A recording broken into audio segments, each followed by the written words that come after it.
बुढिया तोरणे करती कथा गाती गाणे बाळकृष्ण नंदा घरी आनंदल्या नर नारी तुका म्हणे छंदे मन मोहिले गोविंदे बाळकृष्ण नंदा घरी आनंदल्या नर नारी विठ्ठल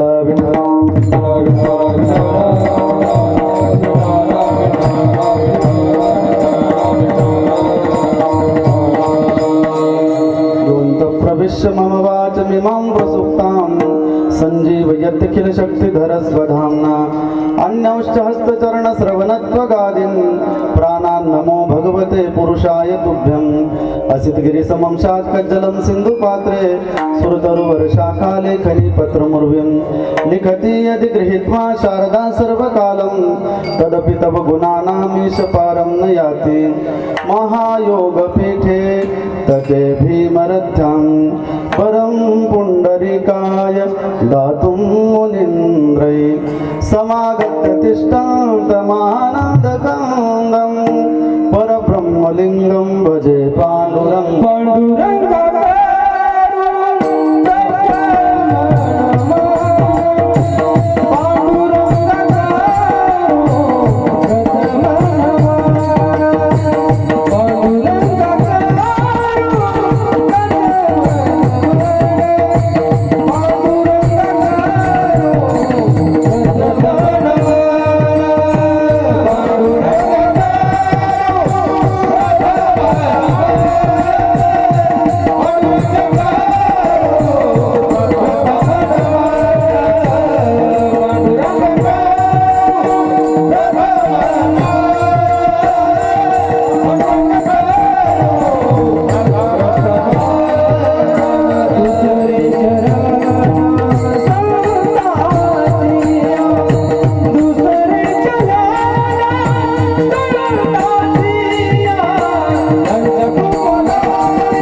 सिंहासनस्थं पदाम्बोज तेजस्फुरदिक्प्रदेशं विधीन्द्रादिदेयैस्तदा स्तूयमानं समाधिस्थमूर्तिं भजे ज्ञानदेवम् ॐ नमो ज्ञानेश्वराय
प्रसिद्ध आत्मरूपा मृत्युंजयाय रुद्राय नीलकंठाय शंभवे अमृतेशाय शर्वाय महादेवाय ते नमः।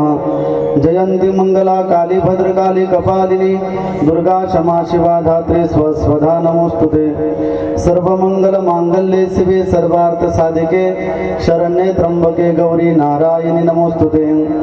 मनोजवं मारुततुल्य वेगं जितेन्द्रियं बुद्धिमतां वरिष्ठं वातात्मजं वानरयूथमुख्यं श्रीरामदूतं शरणं प्रपद्ये। विठ्ठल विठ्ठल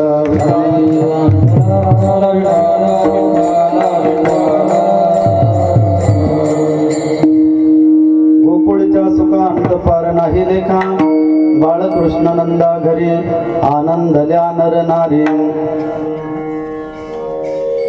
प्रस्तुत कीर्तन रूपी सेवेसाठी निवडलेला अभंग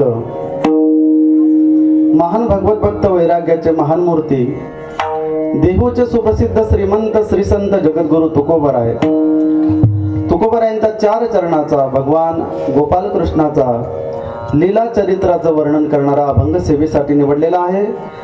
या अभंगामध्ये जगद्गुरु तुकोबराय या कलिकालामध्ये कलियुगामध्ये नरदेह प्राप्त झालेल्या सर्व जीवांना मुक्ती प्राप्त व्हावी, आनंद प्राप्त व्हावा, मोक्ष प्राप्त व्हावा, या जीवनाचा उद्धार व्हावा यासाठी जगद्गुरु तुकोबराय भगवान परमात्म्याचं तत्वस्वरूपाचं चिंतनाचं वर्णन करतात। भगवान गोपाल कृष्णाच्या लीला आणि चरित्राचं वर्णन जगद्गुरु तुकोबराय या ठिकाणी करतायत।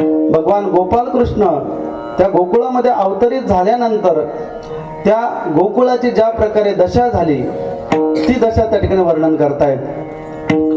गोकुळीच्या सुखा अंतपार नाही लेखा।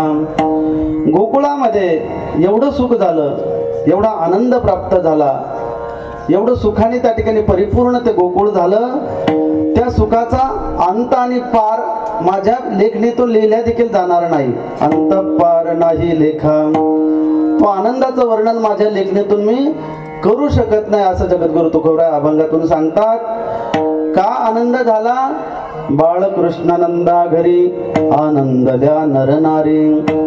कारण त्या गोकुळामध्ये भगवान पंढरीश पांडुरंगराय परमात्मा अखिल कोटी ब्रह्मांडाचा नायक अधिपती मालक आणि तो परमात्मा त्या गोकुळामध्ये बालकृष्ण रूपाने अवतरित झाल्यामुळं बाळकृष्णानंदा घरी आनंदल्या नरनारी। आणि त्या गोकुळामध्ये बालकृष्ण अवतरित झाल्यानंतर त्या गोकुळवासी जनांना, गोपाळांना, गवळणींना, नर नारी संपूर्ण चराचर सृष्टीला त्या गोकुळामध्ये एवढा आनंद प्राप्त झाला। कारण हा जगाचा चालक, मालक, अधिपती त्या गावामध्ये, त्या गोकुळामध्ये अवतीर्ण झाले, त्यांचं प्राकट्य झालं। म्हणून त्या आनंदाचा द्योतक जसं आपल्या या सय्यदपूर गावामध्ये आपण आता भगवान गोपाल कृष्णाचा जन्म आज आहे म्हणून सडा संमार्जन सुचरूप सुंदर त्या ठिकाणी होऊन आपण आपल्या दारापुढे त्या ठिकाणी तोरणं बांधले आणि आपल्या घरावरती गुढ्या उभारलेत। त्याच्यामुळं आनंदाचं द्योतक म्हणून त्या गोकुळवासी जनांनी काय केलं? गुढ्या तोरणे करीती कथा गाती गाणे, गुढ्या उभारले, तोरण त्या ठिकाणी सडा संमार्जन त्या ठिकाणी सुचरूभूत केलं आणि मग कथा आणि कीर्तन गायन करू लागले, भगवंताचं नामचिंतन करू लागले, आनंदाने गाऊ लागले, नाचू लागले, संपूर्ण आनंद उत्सव भगवंताचा त्या ठिकाणी साजरा करू लागले। जगद्गुरु तुकोबराय सांगतात, मी त्या ठिकाणीच होतो।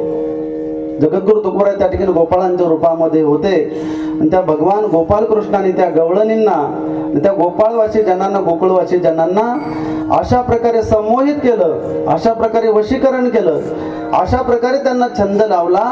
त्या छंदाच्या योगाने, त्या वशीकरणाच्या योगाने सगळ्यांचे मन मोहून टाकले। तुका म्हणे छंदे मन मोहिले गोविंदे। आणि त्या गोपाल कृष्ण एवढा सुंदर होता, त्या भगवंताला पाहिल्याबरोबर त्या गवळणींना, गोपाळांना, नंदबाबा, यशोदामा या सगळ्यांना सगळेचे सगळे आनंद विभोर झाले आणि त्यांना अत्यंत दुःखाची निवृत्ती आणि परम आनंदाची त्यांना प्राप्ती झाली। असं अर्थाचं चिंतन सांगणारा अभंग या ठिकाणी सेवेसाठी घेतलेला आहे। विठ्ठल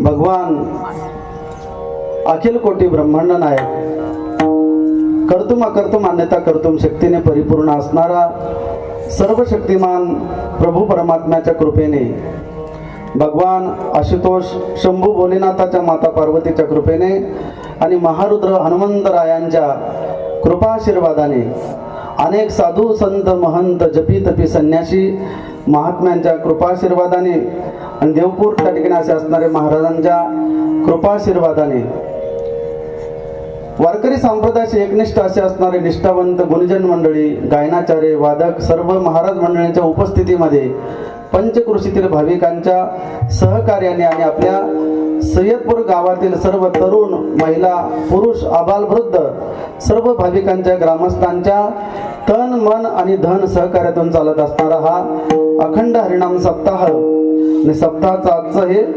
पूर्णाहुतीचं कीर्तन म्हणजे शेवटचं पूर्णाहुतीचं त्या ठिकाणी काल्याचं कीर्तन गेल्या 74 वर्षापासून आपला हा अखंड हरिनाम सप्ताह आजच्या दिवशी 74वा आपला सप्ताह पूर्ण होईल.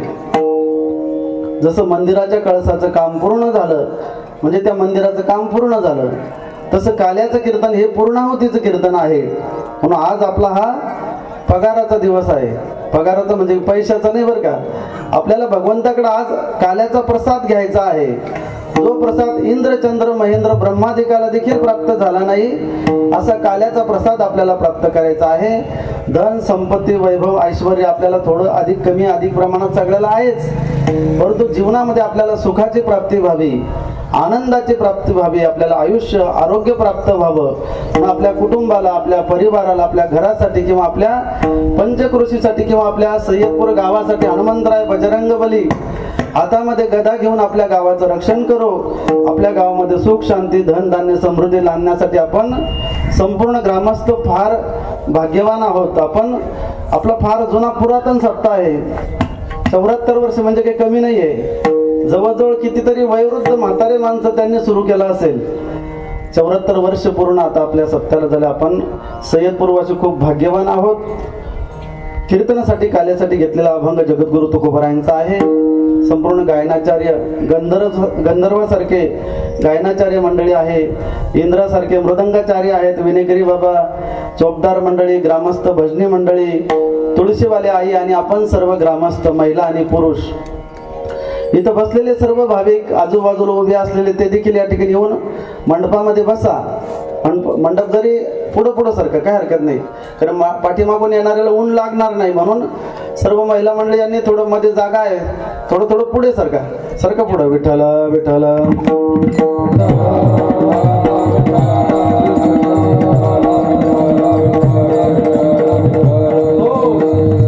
काय हरकत नाही. हनुमंतरायाच्या कृपेने वडाचं झाड आहे, इकडं पण ते पुरुष मंडळी बसले ओट्यावरती, काय हरकत नाही. आपण जिथे आहे तिथंच बसून प्रत्येकाने हाताने टाळे आणि मुखाने भगवंताचं नामस्मरण करायचं. कारण लाऊडस्पीकर सिस्टम एकदम व्यवस्थित चांगली आहे. आपल्याला घरापर्यंत काय पण इथून 4 किलोमीटर पर्यंत आपल्याला आवाज जाईल, परंतु इथं कीर्तन मंडपामध्ये येऊन जर आपण कीर्तन श्रवण केलं आणि इथं भजन केलं तर घरात बसल्यापेक्षा 100 पट पुण्य आपल्याला जास्त लागेल. म्हणून प्रत्येकाने भगवंताचं भजन करा. विठ्ठल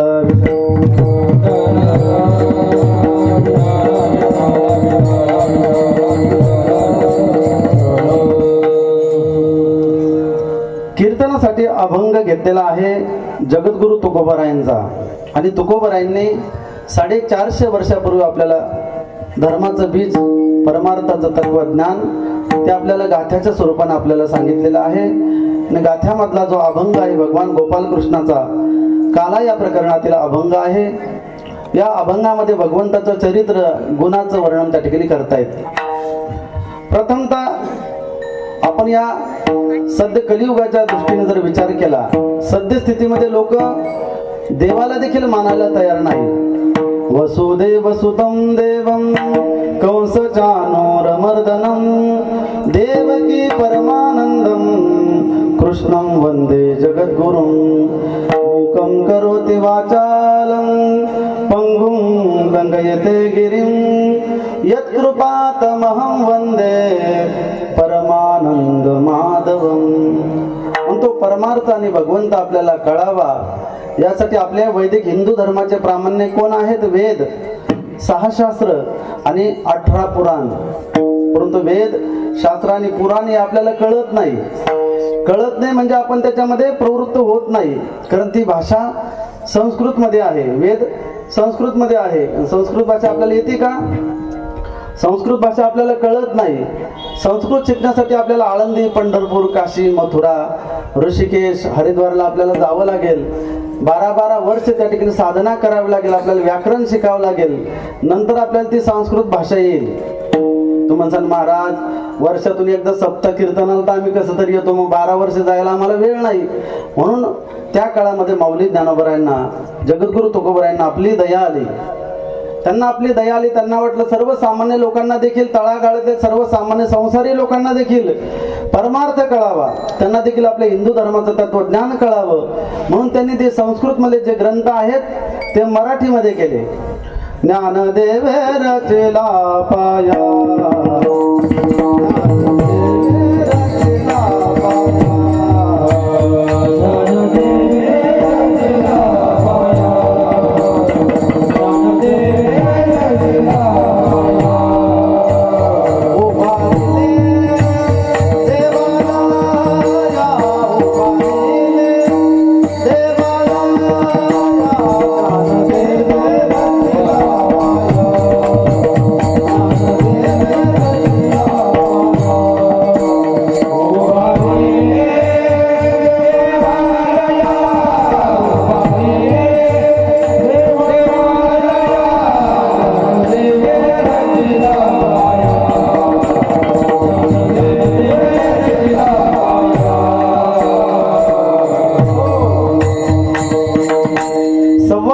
वर्षापूर्वी माऊली ज्ञानोबरांना आपली दया आली. म्हणून माऊली ज्ञानोबरांना हा वारकरी संप्रदाय स्थापन केला. ज्ञानदेव रचला पाया, उभारिले देवाला या. ज्ञानदेव रचला पाया. माऊली ज्ञानोबरांनी 750 वर्षापूर्वी अवतार धारण केला. आपल्यासाठी सर्व गुह्य ज्ञान सांगितलं. कैवल्याचा पुतळा प्रकटला पुतळा, चैतन्याचा जिव्हाळा ज्ञानोबा माझा. साधकाचा माय बाप दर्शने हरे ताप, सर्वानुभूती सुख रूप ज्ञानोबा माझा.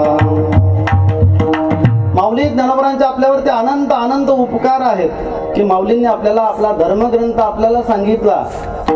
आपला वैदिक हिंदू सनातन धर्माचा धर्मग्रंथ फार क्लिष्ट आहे, कठीण आहे. इति गुह्य तमम शास्त्रम इदं मुक्तमया नग.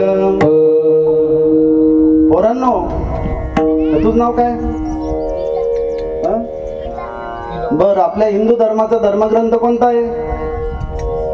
पोरांनो सांगा, कोण सांगतं? आपल्या गावातलेच आहे ना? हा, कोणतरी सांगितलं. श्रीमद भगवद्गीता इकडं सांगितलं होतं, मुलींनी सांगितलं. कारण आपल्या वैदिक सनातन हिंदू धर्माचा धर्मग्रंथ श्रीमद भगवद्गीता आहे. The great philosophy Shrimad Bhagavad Gita. या जगामध्ये सगळ्यात मोठं तत्वज्ञान जे असेल ते श्रीमद भगवद्गीतेमध्ये आहे. आणि त्या धर्मग्रंथाचं नाव आपल्या मुलांना आलं पाहिजे. आता बऱ्याच वेळचं मी पाहतोय महाराज तिकडे वाजवू लागले, आपण मांडीवरती पाकवाज वाजवतोय, गुडघ्यावरती.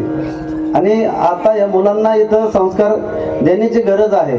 महिला मंडळी, तुम्ही आता लाडक्या बहिणी झाल्या मुख्यमंत्र्याच्या, काही हरकत नाही. परंतु तुम्हाला एक विनंती आहे, आता तर आज शेवटचा दिवस आहे. आपल्या मुलांना, बऱ्याच माणसांना पण माहिती नाही आपल्या धर्माचा धर्मग्रंथ कोणता आहे, ते त्यांना सांगावं लागतंय. म्हणून तुम्ही त्यांना या धर्म मंडपामध्ये घेऊन या, म्हणजे त्यांना कळल की आपला हिंदू धर्माचा धर्मग्रंथ कोणता आहे. तुम्ही ख्रिश्चन मुलांना विचारा, त्यांना लगेच सांगतील आपला धर्मग्रंथ बायबल आहे. कोणत्याही धर्माला विचारा, ते लगेच सांगतील की आपल्या धर्माचा धर्मग्रंथ कोणता आहे. परंतु आपल्या बऱ्याच लोकांना माहिती नाही की आपल्या धर्माचा धर्मग्रंथ कोणता आहे. म्हणून आता मुलांना याच्यानंतर काही हरकत नाही, आता माहिती नव्हतं, मग याच्यानंतर कधीच विसरायचं नाही. आपल्या धर्माचा धर्मग्रंथ कोणता आहे? श्रीमद भगवद्गीता. आणि हे आपल्याला लक्षात येणं गरजेचं आहे. तुम्ही देखील कीर्तनाला येताना त्यांना घेऊन या. आणि ते रात्री आल्यानंतर इथे झोपले तरी चालेल, इथं धिंगाणा केला तरी चालेल, परंतु तुम्हाला एक महत्वाची विनंती आहे, तुम्ही त्यांना शाळेचं शिक्षण भरपूर द्या. शालेय शिक्षण एवढं द्या, त्यांना डॉक्टर बनवा, वकील बनवा, कलेक्टर बनवा, तहसीलदार बनवा किंवा IIT इंजिनियर त्यांना बनवा, काय हरकत नाही. परंतु हे सर्व बनवल्याबरोबर शाळेच्या शिक्षणाबरोबर या अध्यात्माच्या संस्काराची देखील त्यांना जास्त गरज आहे. कारण बऱ्याच आईबापांनी आपल्या मुलांना जमिनी विकल्या. महिला मंडळ तुम्ही दागिने गहाण ठेवले, घरं गहाण ठेवले, त्यांना मोठं साहेब बनवलं, परदेशात पाठवलं, अमेरिका, जपान, जर्मनी, फ्रान्स वगैरे बाहेर देशामध्ये पाठवलं, भरपूर करोडो रुपये कमवू लागले. परंतु त्यांना या अध्यात्माचे संस्कार नसल्यामुळे ते तिकडे पैसे कमवू लागले, परंतु इकडे आई वडील म्हातारे झाले, वयोवृद्ध झाले, आजारी पडले, मृत्युमुखी पडले. त्यांच्या 10व्या 13व्याला अंत्यविधीला यायला त्यांना वेळ नाहीये. तिकडून ते गावकऱ्यांना फोन करतात, सय्यदपूरवासी मला येण्यासाठी वेळ नाहीये, आमच्या वडिलाच्या अंत्यविधीला 10व्याला 13व्या येण्यासाठी मला रजा मिळत नाहीये, म्हणून तुम्हाला काय पैसे लागत असतील गुगल पे फोन पेने तुम्हाला 1,00,000 2 4 लाख रुपये पाठवून देतो, परंतु आम्हाला येण्यासाठी वेळ नाहीये. मग काय करायचं अशा मुलांना? तुम्ही शाळा शिकवतात, ते मोठे साहेब होतात आणि तुमचा जर सांभाळ करत नसतील, म्हणून तुम्हाला जर वाटत असेल त्यांनी आपला सांभाळ करावा, म्हणून तुम्ही त्यांना या धर्म मंडपामध्ये घेऊन या. शाळेमध्ये तरी काय हो, शाळेमध्ये शिक्षण शिकवत असताना तुम्हाला सांगतो फक्त आणि फक्त पोट भरायची विद्या त्यांना शिकवली जाते. शाळेमध्ये संतवाणी शिकवत असताना 3.5 शक्तिपीठाचं वर्णन आलं, तेव्हा त्या मुलांनी विचारलं, गुरुजी सर 3.5 शक्तिपीठ म्हणजे काय, शक्तिपीठ म्हणजे काय? त्यावेळेस त्या गुरुजींनाच माहिती नव्हतं शक्तिपीठ म्हणजे काय, 3.5 पीठ म्हणजे काय. कारण आपल्या वैदिक हिंदू सनातन धर्मामध्ये माता जगदंबेचे, देवी भवानीचे 52 शक्तिपीठ आहेत, त्यामध्ये 3.5 शक्तिपीठ आपल्या महाराष्ट्रामध्ये आहेत. त्या सरलाच माहिती नव्हतं 3.5 शक्तिपीठ काय आहे. त्यांनी सांगितलं मग आता मुलांना तर सांगावं लागेल. मग त्यांनी सांगितलं बाजरीचं पीठ, एक ज्वारीचं पीठ, एक गव्हाचं पीठ ना अर्ध बेसन पीठ, हे झाले 3.5 शक्तिपीठ. म्हणजे त्या मास्टरलाच काही येत नाहीये. तुम्हाला सांगतो शाळेमध्ये किती शिकवलं जातं, त्यांना गणित भूमिती सगळं शिकवले जातील, त्यांना काटकोन त्रिकोण चौकोन सगळे कोण शिकवले जातील, परंतु जीवन जगण्याचा दृष्टिकोन फक्त आणि फक्त ह्या नारदांच्या व्यासपीठावर शिकवले जातील. शाळेमध्ये त्यांना हिवाळा उन्हाळा पावसाळा सगळे ऋतू शिकवले जातील, परंतु जीवन जगण्याचा आणि परमार्थाचा शुद्ध अंतःकरणाचा जिव्हाळा फक्त आणि फक्त या वारकरी संप्रदायाच्या या व्यासपीठावरती शिकवले जातील. म्हणून तुम्ही त्यांना चांगले संस्कार देण्यासाठी, आपल्या धर्माचे संस्कार देण्यासाठी त्यांना या कीर्तन मंडपामध्ये तरुण मुला मुलींना घेऊन या. नाहीतरी मला इथं आल्यानंतर फार आनंद वाटला, तर इथं तरुण फार सक्रिय आहेत, सप्ताहामध्ये सहभागी आहेत आणि खास तरुणांची जास्त गरज आहे आपल्या भारतवर्षासाठी बरं का. कारण आजचे जे तरुण आहे ते उद्या भारताचं भविष्य आहे. कारण वयोवृद्ध म्हातारे माणसांना सगळ्यांना सप्ताह कीर्तन परमार्थ आपल्याला माहिती आहे, आपण जीवन जगलो, परंतु तुमचा आशीर्वाद घेऊन हे लहान लहान लेकरं जर उद्या शिकले तर उद्या सप्ताह करणारे तेच राहतील, उद्याचं सप्ताह आणि गाव चालवणारे आपल्या भारताला चालवणारे तेच आहे. म्हणून आपल्या मुलांना तुम्ही शाळेचं शिक्षण भरपूर द्या, परंतु त्या शालेय शिक्षणाबरोबर त्यांना ह्या अध्यात्माच्या शिक्षणाची देखील जास्त गरज आहे. नाहीतरी प्रत्येक आईबापाला वाटतं आपला मुलगा देखील वाजवणारा निघला पाहिजे, आपला मुलगा देखील गाणारा निघला पाहिजे, पण नेमकं निघतं ते पेणारं निघतं. कशामुळं की त्यांना या अध्यात्माचे शिक्षण नाही. म्हणून असे वारकरी संप्रदायाचं माऊली ज्ञानोबा तुकोबांचे विचार त्यांच्या मनामध्ये रुजू झाले, ते कोणत्याही व्यसनाचे ते आहारी पडणार नाही. आणि तुम्ही त्यांना देत असताना इकडे लक्ष द्या महिला मंडळी, तुम्ही त्यांना देत असताना त्यांना सत्ता प्रॉपर्टी वैभव पैसे कमवून द्या या नका देऊ, परंतु त्यांना संस्काराची जास्त गरज आहे. आम्ही जालना जिल्ह्यामध्ये गेलो, तिथं एका 80 वर्षाच्या म्हाताऱ्याला 42 एकर जमीन, 2 मुलं होते त्यांचे, पण म्हातारा मेल्यानंतर त्या दोन्ही भावांनी बांधावरती जाळण्यासाठी देखील बापाला जागा दिली नाही. म्हणजे अशी शोकांतिका आहे. तुम्हाला सांगतो आपण महाराष्ट्र भूमीमध्ये जन्माला आलो आणि प्रत्येक आईबापाची इच्छा असते की आपल्या मुलांनी म्हातारपणामध्ये आपला सांभाळ केला पाहिजे. कमीत कमी त्यासाठी तरी तुम्ही या आपल्या या वारकरी वैभव वारकरी संस्काराची आपल्या या मुलांना गरज आहे. म्हणून मुलांनो, आपल्या हिंदू धर्माचा धर्मग्रंथ श्रीमद भगवद्गीता आहे आणि ती भगवद्गीता संस्कृत मध्ये आहे, ती आपल्याला कळत नव्हती. म्हणून माऊली ज्ञानोबांनी केली मराठी गीता देवी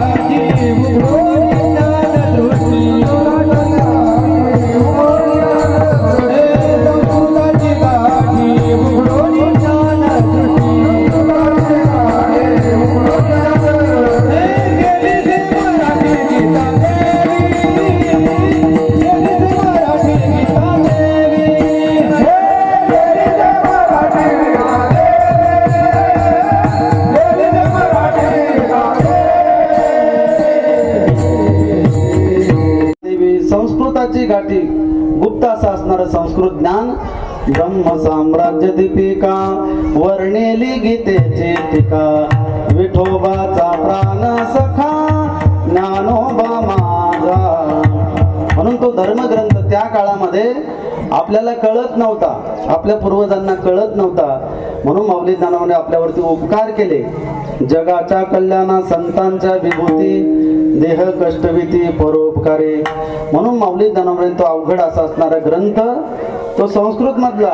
अहो तुम्हाला सांगतो शोकांतिका एवढी आहे की आपल्या या 10वी-12वीच्या मुलांना मराठी देखील व्यवस्थित वाचता येत नाही. व्याकरण महिला मंडळी आपल्याला फक्त शिकरण येतं. शिकरण जमतं का? शिकरण पण नवीन महिला मंडळाला जमत नाहीये. तुम्हाला सांगतो मराठी व्याकरण व्यवस्थित वाचता येत नाहीये. हे संस्कृत तर फार अवघड आहे. वेद आणि शास्त्र हे संस्कृत मध्ये आहे. म्हणून माऊली ज्ञानोबांनी आपल्यावरती उपकार केले. तुम्हाला सांगतो वेदामध्ये त्या भगवंताचं परमपुरुषाचं वर्णन आलेलं आहे. पहा तुम्हाला समजलं तर पहा. हरिः ओम सहस्रशीरखा पुरुखः सहस्राक्षः सहस्रपात सभूमिगुं सर्वतः स्पृष्ट्वात्यतिष्ठदशाङ्गुलम् पुरुख एवेदगुं सर्वं यद्भूतं यच्च भाव्यम् उतामृतत्वशेषानो जदन्नेनातिरोहति एतावानश्च महिमातो जायांश्च पुरुखः पादोश्च विश्वात् भूतानि त्रिपादशामृतं दिवीम्. ओम चंद्रमा मनसो जात चक्षोः सूर्यो अजायत श्रोत्रात् वायुश्च प्राणश्च मुखादग्निः जायत. समजलं का? कळालं का मला याच्यामध्ये काय? परंतु कळेल, परंतु त्यासाठी आपल्याला ते संस्कृत भाषा शिकावं लागेल ना. तर या वेदामध्ये ऋचा आहेत आणि त्या वेदामध्ये परमपुरुषाचा आपला महाविष्णू परमात्म्याचं वर्णन त्या ठिकाणी आलेलं आहे. त्या वर्णनामध्ये असं म्हणतात की भगवंताचे हजारो मुख आहेत, हजारो हात आहेत, हजारो पाय त्या परमेश्वराला आहे. चंद्रमा मनसो जात चक्षोहो सूर्यो अजायत. चंद्र आणि सूर्य त्या परमपुरुषाचे दोन्ही डोळे आहेत. आता विचार करा, चंद्र आणि सूर्य का आपल्यापासून जवळ आहे का? विज्ञानाच्या दृष्टीने जर आपण विचार केला, पृथ्वीपासून चंद्राचं अंतर जवळजवळ 3.5 लाख ते 4 लाख किलोमीटर आहे. 100, 200, 1000 किलोमीटर नाही बरं का, 4 लाख किलोमीटर पर्यंत अंतर आहे. परवाच ते नासाचं यान 10 दिवस गेलं होतं चंद्रावरती, कालच वापस आलं वाटतं. एवढ्या लांबपर्यंत तो चंद्र आहे. आणि पृथ्वीचं अंतर जर मोजायचं असेल सूर्याचं, पृथ्वीचं आणि सूर्याचं जवळजवळ 12 कोटी किलोमीटर अंतर आहे. विचार करा मग, एवढे लांब जर चंद्र आणि सूर्य आहेत, ते दोन जर भगवंताचे डोळे आहेत, आणि तो भगवंत विराट पुरुष केवढा मोठा असेल. श्री अनंता मधुसूदना पद्मनाभा नारायणा अनंत अवतार घेशी भक्ताकारणे कनवाळू कृपाळू. अवघड ते ज्ञान आहे, ते ज्ञान संस्कृत मध्ये आहे. म्हणून सर्व साधू संत महात्म्यांनी आपल्यावरती उपकार केले आणि ते सर्व ज्ञान मराठीमध्ये आपल्याला ज्ञानेश्वरीच्या रूपाने आपल्याला सांगितलं. आता इथं ज्ञानेश्वरी पारायण झालं. पारायण झाल्यानंतर आपण त्या ग्रंथाला व्यवस्थित वस्त्र गुंडाळतो, हळदी कुंकू बुक्का त्या ठिकाणी लावल्यानंतर फुलं वगैरे ठेवल्यानंतर त्याला वरती कपाटावरती ठेवून देतो. आणि पुढच्या वर्षी सप्ताह आला म्हणजे त्याच्यानंतरच ते काढतो. वर्षभर त्याला हात लावत नाही. आणि त्याला ते रोज जर काढलं आणि त्याचं रोज जर पानं वाचले तर त्याचं एक एक पान फाटून जातं म्हणतात. त्याला रोज काढू नका तुम्ही, चालेल ना? हसल्याचा अर्थ आपल्याला समजलं. कारण ब्रह्म साम्राज्य दीपिका वर्णिली गीतेची टीका विठोबाचा प्राण सखा ज्ञानोबा माझा. अशी असणारी ती भगवद्गीता मराठीमध्ये आपल्याला करून सांगितलेली. आपण फार संतांची पुण्यभूमी अशी असणारे महाराष्ट्र भूमीमध्ये आपण जन्माला आलो. आपण खूप भाग्यवान आहोत. परंतु शोकांतिका देखील एवढी आहे, एवढे संत, एवढे महंत, एवढे ग्रंथ, एवढा भगवंत असताना देखील आपण दुसऱ्या तिसऱ्या मागे भरकटून जातो. म्हणून आपण माऊली ज्ञानोबा तुकोबारायांच्या त्या ठिकाणी विचाराचं अनुसरण करत नाही. कोणी एखादा महाराज निघाला, त्याचं फार मोठा मठ पाहिला, फार मोठ्या गाड्या बंगला, त्याचं प्रॉपर्टी वगैरे पाहिली, त्याचा शिष्य परिवार पाहिला, म्हणजे आपण त्याच्या मागे भरकटून जातो. गुरु माणसाने करावा, श्री गुरु सारिका असता पाठी राखा, इतरांचा लेखा कोण करी. परंतु तो गुरु पाहत असताना आपल्याला त्याचं त्या ठिकाणी व्यवस्थित श्रोत्रिय, ब्रह्मनिष्ठ, कृपाळू आणि दयाळू त्याचं ते लक्षण आपल्याला पाहावं लागेल. परंतु आज सद्यस्थितीमध्ये कलियुगामध्ये असं झालं ज्याच्याकडे जेवढी जास्त संपत्ती, लोकांना वाटतं तो तेवढा सिद्ध महाराज आहे का. मग एखाद दिवशी तो महाराज मग टीव्ही वरती बातम्यामध्ये येऊन जातो, मग ते शिष्य पण भरकटून जातात. कारण आता आपण पाहतो टीव्हीला, इंटरनेटला. म्हणून असं कोणाचंही गुरुत्व स्वीकारू नका. गुरु हा आपल्या परंपरेतला असला पाहिजे. माऊली ज्ञानोबा तुकोबरायांना मानणारा, जाणणारा. जसं आपल्या मुलीचा विवाह करतो, लग्न करतो, तेव्हा आपण त्याचं काय पाहतो, त्याचं पूर्ण कुळ पाहतो, त्याचं पूर्ण खानदान पाहतो. तसं गुरु करत असताना आपण त्याचं पूर्ण त्या ठिकाणी कुल गोत्र पाहिलं पाहिजे. गुरु करो पहचान के और पाणी पिओ छान के. पाणी पित असताना आपण चाळून पितो, तसं गुरु करताना कोणाचे हवाले आपलं जीवन करू नका. त्याला पहा ते कोणता गुरु आहे, त्याचा गुरु कोण आहे, त्याचा गुरु कोण आहे, त्याचा गुरु परंपरा कोण आहे. नाही तर आजकाल सद्यस्थितीमध्ये कोणतेही गुरु निघून चालले या जगामध्ये, कलियुगामध्ये, इंटरनेटवरती. म्हणून कोणाचं ते आधिपत्य स्वीकारू नका. आपले माऊली तुकोबराय, माऊली ज्ञानोबराय, शांतीब्रह्म एकनाथ महाराज अशांचं त्या ठिकाणी शिष्यत्व स्वीकारा, असे ग्रंथ वाचन करा. म्हणून माऊली ज्ञानोबरांची ज्ञानेश्वरी आपण जर काढून त्याचं वाचन केलं तर आपल्या या लहान लहान मुलांना देखील सांगण्याची गरज नाही पडणार की आपला धर्मग्रंथ कोणता आहे. उद्या चालून ते देखील गाथा ज्ञानेश्वरीचं ते पारायण करतील. म्हणून रोज आपण काहीतरी 10-20 ओव्या, 10-5 अभंग त्या ठिकाणी वाचले पाहिजे.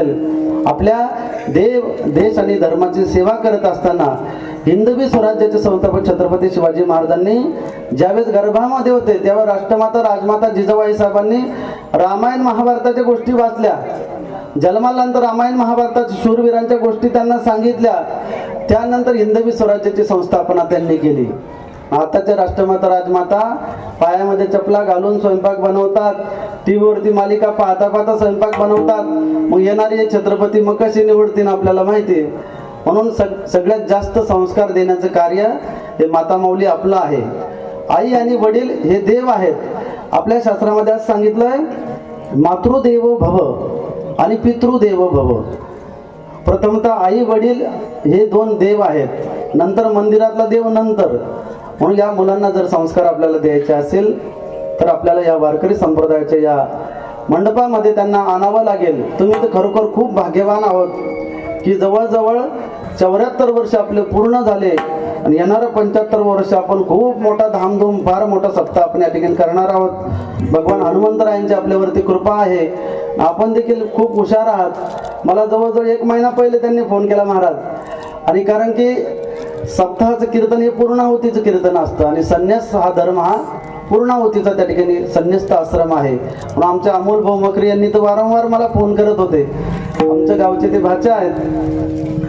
आपल्या खरोखर इथं आल्यानंतर तरुण मंडळीचा सक्रिय सहभाग आणि वयोवृद्ध मंडळीचा आशीर्वाद प्राप्त होऊन आपण संपूर्ण गाव वर्षातून एकदा आपण सप्ताह करतो. हनुमंतरायांची कृपा आपल्याला प्राप्त होती. बरेच असे नास्तिक लोक आहेत जगामध्ये, ते तुम्हाला सांगतो देवाला आणि साधू संताला सोडून द्या, पण ते आईबापाला पण ते मानत नाहीये. आईबापाला ते मानत नाहीये. किंत या क्रियेते धेनवा यो न सुयेतेन दुग्धदः कोर्थ पुत्रेन जातेन यो न विद्वान भक्तिमान. जननी जने तो भक्त जने या दाता या शूर नाही तो जननी वांज भली काय खोवत नूर. म्हणून आईंनी मुलांना जन्म द्यावा. ते फक्त आणि फक्त देशभक्त असले पाहिजे किंवा ते मातृपितृ ईश्वर भक्त ते असले पाहिजे. विठ्ठल विठ्ठल.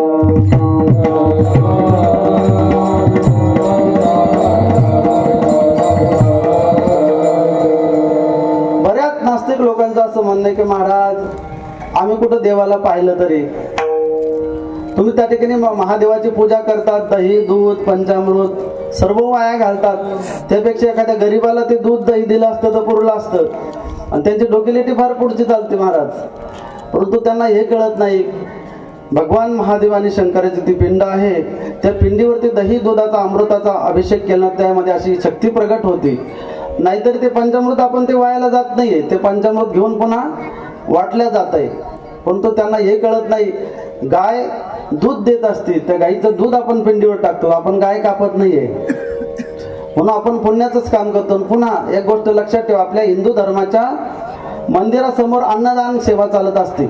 फक्त आणि फक्त हिंदू धर्माच्या मंदिरासमोर सप्ताहामध्ये अन्नदान सेवा तुम्हाला इतरत्र कुठेही मिळणार नाही. बरेच लोक असं म्हणतात महाराज त्या ठिकाणी तुम्हाला जर देव आहे तर मग देव आम्हाला दाखवा.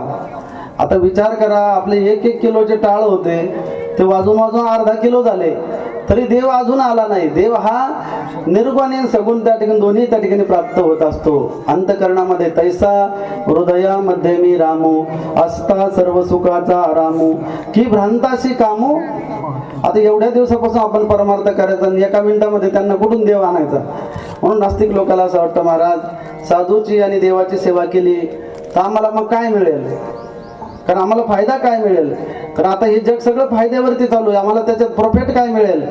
तर तुम्हाला सांगतो, गुजरात या प्रांतामध्ये नरसिंह मेहता नावाचे संत होते.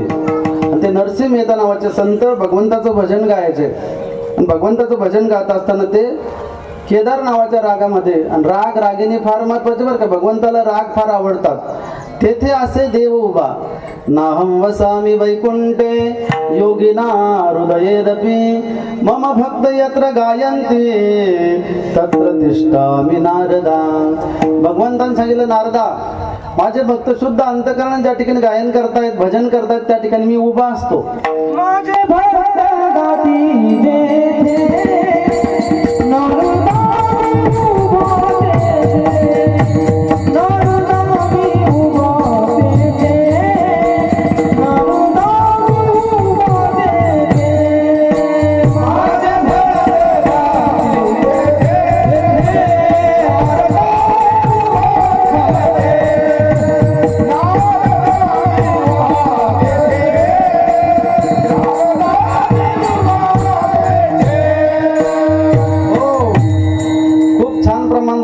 माझे भक्त गाती जेथे नारदा मी उभा तेथे. म्हणून तुम्हाला सांगतो, सप्ताहाच्या वेळेस चालू असतो तेव्हा साक्षात हनुमंतराय कीर्तनामध्ये येऊन बसतायत. विनेकराच्या डाव्या हाताला त्या ठिकाणी येऊन हनुमंतराय गुप्त रूपामध्ये येऊन बसतायत. ज्या ठिकाणी भगवंताची रामकथा चालू असेल, प्रवचन चालू असेल, कीर्तन चालू असेल तेव्हा. म्हणून भगवंताला भजन हे आवडत असतं. आणि ते नरसिंह मेहता नावाचे संत केदार नावाच्या रागामध्ये गायन करायचे. आणि या नास्तिक लोकांसाठी त्यांनी सांगितलं, संताची आणि देवाचं जर आपण वंदन केलं, पूजन केलं, तर आपल्याला जीवनामध्ये काय प्राप्त होतं.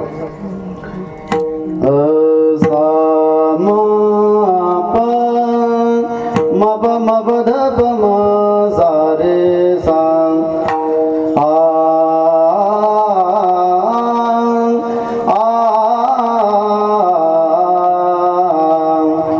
रे ना रे ना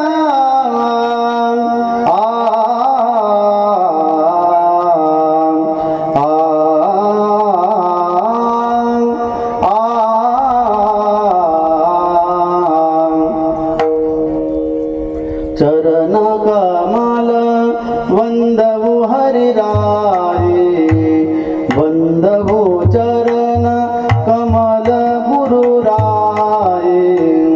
म्हणजे आपण गुरुच आणि संतांचे चरण कमल वंदना केली तर आपल्याला काय मिळेल. जाकी कृपा पंगुगिरी लंगे, जाकी कृपा पंगुगिरी लंगे. भगवंताची आणि साधूची कृपा झाली तर पांगळा डोंगर चढू शकतो. अंधे को सब कछु दर्शाई, चरण कमल वंदवु हरिराय. आणि आंधळ्या माणसाला देखील दिसू शकतं. तुम्हाला सांगतो, राष्ट्रसंत सद्गुरू जनार्दन स्वामी महाराजांनी एवढा चमत्कार केला की आंधळे देखील पाहू लागले, मुके बोलू लागले. पुढच्या चरणामध्ये सांगतात, बहरो सुनाया मुका पुनी बोले, बहरो सुनाया मुका पुनी बोले. बहिऱ्या माणसाला ऐकू येतं आणि मुका बोलायला लागतो जर संताची आणि देवाची कृपा झाली. आणि त्यानंतर पुढचं फार महत्वाचं आहे. पुढचं महत्वाचं म्हणजे आपल्याला धन प्राप्त होतं. रंक चले सिर छत्र धराई. आणि एखादा भिकारी असेल, रंक असेल, त्याचा पण राजा बनू शकतो. संताची आणि देवाची कृपा आपल्यावरती झाली तर तो भिकारी मनुष्य देखील धनवान बनू शकतो. म्हणून चरण कमल वंदवु हरिराय असं ते गायन आहे. संगीत है शक्ति ईश्वर की, हर सुर में बसे है राम। रोगी को सुनाए रागिनी, रोगी को मिले आराम। रागी को सुनाए रागिनी, रोगी को मिले आराम, असा तो भगवंताचा छंद आहे. इथं तर महाराज खूप छान असे सुंदर गायनाचार्य आहे. दोन्ही महाराजांनी अशी सुरुवातीला सुंदर अशी चाल म्हटली, असं वाटत होतं चालच ऐकत राहावं. विभास नावाचा राग होता मला वाटतं. रे हा बटियार रे नारा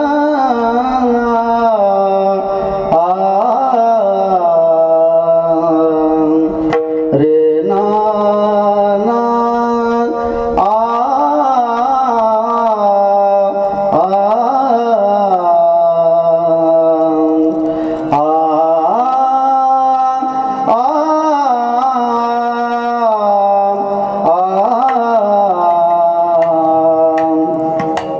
एवढे सुंदर रत्न तुम्हाला सापडले. नाही तर या हनुमान जयंतीच्या काळामध्ये चांगले चांगले गायक मिळत नाहीये. परंतु महाराजांनी सुंदर असं गायन केलं की असं वाटत होतं की महाराजांची चालत ऐकत राहावं. परंतु कीर्तनाला वेळेला मर्यादा आहे आणि मृदंगावरती देखील ज्याचे सुंदर थाप आहे, सुंदर अशी चाट आणि सुंदर स्पष्ट बोल महाराजांचे निघतायत. चक्रधार वगैरे परण आपल्या गावातलेच रत्न आहे वाटतं. वा वा वा वा, टाळ्या वाजवा महाराजांसाठी. कारण तुम्हाला सांगतो गायन कला अवघड आहे आणि वाजवणं त्याच्यापेक्षा अवघड आहे. कारण ते वाजवणं म्हणजे त्या मृदंग मुख्यातून बोल आपल्याला काढायचे ना, ते फार अवघड आहे. कारण मला पण थोडा थोडा मृदंग येतो म्हणून मी सांगतो तुम्हाला. तर 1000 बोल माझे तोंडपाठ आहे. आणि तुम्हाला सांगतो भगवान शंकराच्या डमरूमधून जे बोल निघाले तेच इंद्राने ते मृदंगावरती वाजले, ते मृदंगाचे बोल आहेत. आणि आपल्या गावचं कोणा भाग्य आहे की एवढे मोठे मृदंगाचार्य आपल्या गावालाच लाभले. एवढं सोपं नाही. त्यासाठी 10-10, 12-12 वर्ष घासावं लागतं, तरी ताल सूर आणि लय कळत नाही. परंतु महाराजांचा हात स्पष्ट आहे, स्पष्ट शुद्ध असे त्यांचे बोल निघतात. म्हणून तुम्ही खूप आपण भाग्यवान आहोत. नाहीतर तुम्हाला सांगतो पूर्वी काळामध्ये तानसेन नावाचा गायक होता. त्या गायकाने जर मेघ मल्हार राग गायला तर त्या ठिकाणी पाऊस पडत होता, पाऊस. आणि त्यांनी दीप राग गायला तर दिवे उजळून निघत होते म्हणतात. आता आम्ही जर दीप राग गायला तर हे लाईट एखादी विजून जाईल सांगता येत नाही. सिस्टमवाले बरोबर का. आणि सिस्टम पण त्याच्यामध्ये खूप सुंदर आहे. गाण्याचं असं वाटतं गात राहावं. सारे मा प नी नी नी सा रे ना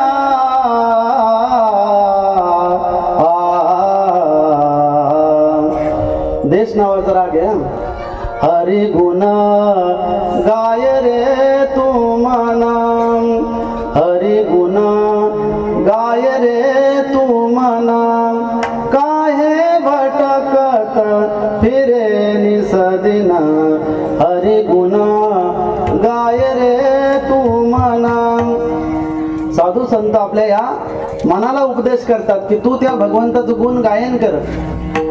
क्षणभंगुर सभा जगत पसारा, माया जाल बिरथा कल्पना, हरि गुण गाय रे तू मना. कारण आपलं हे सगळं क्षणभंगुर आहे. एवढं क्षणभंगुर आहे की आपल्या हातामध्ये घेतलेला घास तो आपल्या मुखामध्ये जाईन याची आपल्याला शाश्वती नाही. क्षणभंगुर नाही बरबसा, क्षणभंगुर नाही बरबसा. हे वारे सावध थोडा माया वाचा, वारे सावध थोडा माया वाचा. काही नसले मग कळ पडेल भासा, काही नसले मग कळ पडेल भासा. पुढे भुचार थोर आहे वसा, राम राम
एक क्षणभर देखील भरवसा नाही. एक काळा नळाचे तोंडी घातले लोणियाचे उंडी मासी पाक पाखडे तव हे सरे. आपण पाहतो ना, आपण म्हणतो अहो आता ते बरोबर चहा पित होतो आम्ही, लगेच काय झालं, त्यांना अटॅक आला, लगेच गेले.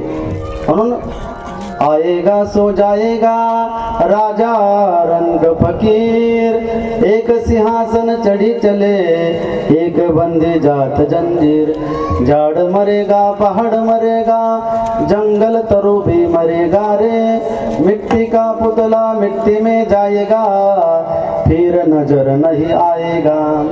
म्हणून जीवन हे अशाश्वत आहे, शाश्वत फक्त तो परमार्थ आहे, तो आत्मा आहे. म्हणून आपण त्या परमेश्वराचं भजन केलं पाहिजे. म्हणून रामनाम स्मराधी, म्हणून त्या भगवान प्रभू रामचंद्राचं नामस्मरण आपण केलं पाहिजे. एकदा गीत रामायणामध्ये एक श्लोक आलेला आहे, लक्षात घ्या. त्या गीत रामायणामध्ये सांगतात प्रभू रामचंद्राचं आपण नाव जरी घेतलं, कारण आपण सर्वसामान्य संसारी लोक आहोत, आपल्याला एवढं जप तप कर्म त्या ठिकाणी करता येणार नाही. म्हणून सकाळी उठून स्नान केल्यानंतर किंवा संध्याकाळी हातपाय धुवून आपण फक्त आणि फक्त प्रभू रामचंद्राचं जरी चिंतन केलं तरी आपल्याला मुक्ती प्राप्त झाल्याशिवाय राहणार नाही, आपला उद्धार झाल्याशिवाय राहणार नाही. राम वदा श्री राम सदा निश्चिंता सा संसारिया. राम वदा श्री राम सदा सुख सर्व मिळे स्मरणात जरी, दुःखात स्मरा भवताप नुरे.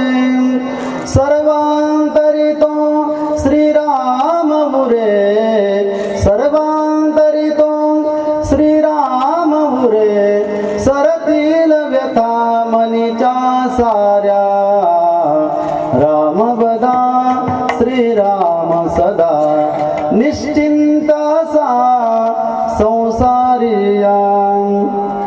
रामायणामध्ये वर्णन आलेलं आहे, सर्वसामान्य संसारी लोकांनी आपण फक्त रामाचं जरी नाव घेतलं तरी आपण निश्चिंत झालो असं समजा.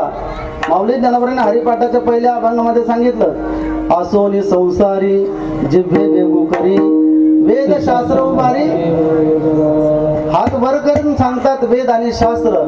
आपण शुद्ध अंतकरणाने पवित्र अंतकरणाने प्रभू रामचंद्राचं नाव जरी घेतलं तरी आपला उद्धार झाल्याशिवाय राहणार नाही. म्हणून गेल्या जवळजवळ 2 तास फक्त, आता 15 मिनिटं आपल्या कीर्तनाला राहिले. बोलता बोलता आपला बराच वेळ निघून गेलेला आहे. म्हणून या ठिकाणी गायनाचार्य मंडळी बिंबीच्या देठापासून गायन करतायत, मृदंगाचार्य वाजवतायत आणि खाली बसलेले मंडळी तुम्हाला काहीच काम नाही, काहीच काम नाही. म्हणजे आता तुम्हाला पण एक काम, वरती हात करा सरळ, लागू द्या मंडपाला, काय हरकत नाही. खाली हात. गोकुळीच्या सुखांत पार नाही लेका, बाळकृष्णानंदा घरी आनंद द्या नरनारी. घ्या खाली हात, घेतले का? अरे वा, मला लक्षात आहे ना. 500 रुपये महाराज जमा करून घ्या सगळ्या कोणा. खाली घ्यायचं सांगायची काही गरज नाही. आज भगवान गोपाल कृष्णाचं वर्णन करावं लागतं, कारण आजचा कीर्तनकार हा बांधलेला असतो. बांधलेला म्हणजे असं दोरीने वगैरे नाही बरं का. आजच्या कीर्तनकाराला बंधन असतं. आज फक्त आणि फक्त भगवान गोपाल कृष्णाच्या लीला आणि चरित्राचं वर्णन केलं पाहिजे. चरित्र ते उच्चारावे,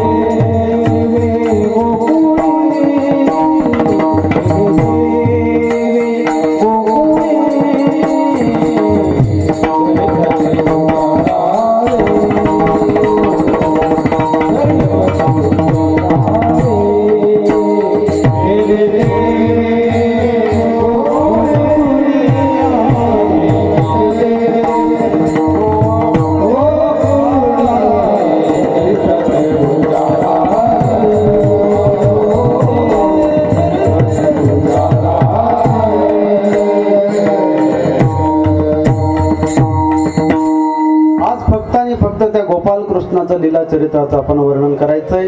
केले देवे गोकुळी चरित्र ते उच्चारावे. मग भगवान कोण आहे? भगवान कधी अवताराला येत असतो? भगवंताचे किती अवतार आहेत?